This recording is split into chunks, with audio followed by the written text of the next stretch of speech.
Assalamualaikum warahmatullahi wabarakatuh. Perkenalkan, kami dari kelompok 6. beranggotakan Mas Tina, Evion, Nita Rusma, dan Novianti. Di sini kami akan membahas materi mengenai gaya, gerak, energi, serta alat gerak pada manusia untuk memenuhi tugas mata kuliah pengembangan materi IPA yang diampu oleh Ibu Vidya Setianingrum, SPD MPD. Yang pertama, kita akan membahas mengenai pengertian gaya, gerak, dan energi serta alat gerak pada manusia. Apa itu gaya?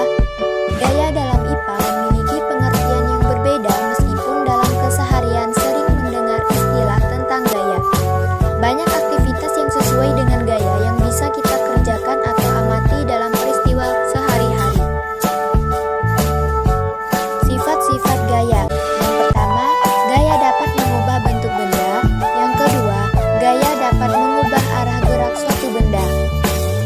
Yang ketiga, gaya yang ada yang lemah dan ada yang kuat. Yang keempat, gaya dapat diukur dengan alat yang disebut dinamometer.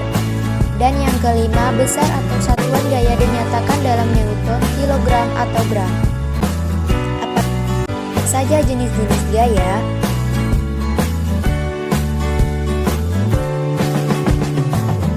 Yang pertama ada gaya gravitasi.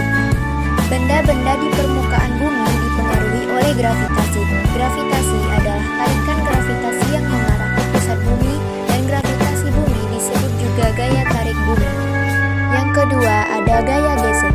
Gesekan adalah gaya yang disebabkan oleh kontak permukaan dua benda. Contoh gaya gesek adalah gaya yang bekerja pada rem sepeda. Saat sepeda berhenti, bantalan rem bersentuhan dengan pelek sepeda, menciptakan gesekan yang menyebabkan sepeda berhenti saat rem diinjak. Yang ketiga ada gaya pegas. Gaya pegas adalah gaya tarik yang diberikan oleh pegas. Ketika karet gelang diregangkan atau pegas diregangkan atau ditekan, gaya bekerja pada objek untuk meregangkan atau menyusut. Yang keempat ada gaya magnet. Magnet tertarik pada benda tertentu. Gaya tarik menarik ini disebut gaya magnet. Yang kelima ada gaya listrik. Gaya listrik adalah gaya yang ditimbulkan oleh muatan listrik suatu benda.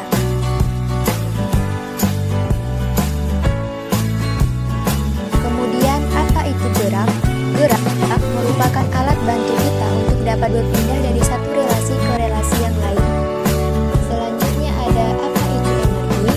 Energi dapat diartikan sebagai kemampuan suatu benda untuk melakukan suatu usaha. Kemudian ada jenis-jenis energi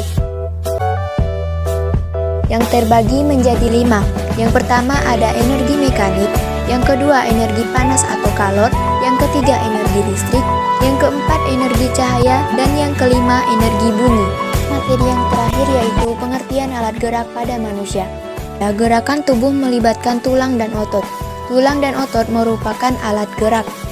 Tulang tidak dapat berfungsi sebagai alat gerak bila tidak digerakkan oleh otot karena tulang tidak dapat bergerak dengan sendirinya tanpa bantuan otot, maka tulang merupakan alat gerak. Macam-macam tulang ada 2, yaitu tulang rawan atau kartilago dan 2 tulang keras atau osteon. Mungkin ini saja yang dapat kelompok kami sampaikan. Wassalamualaikum warahmatullahi wabarakatuh.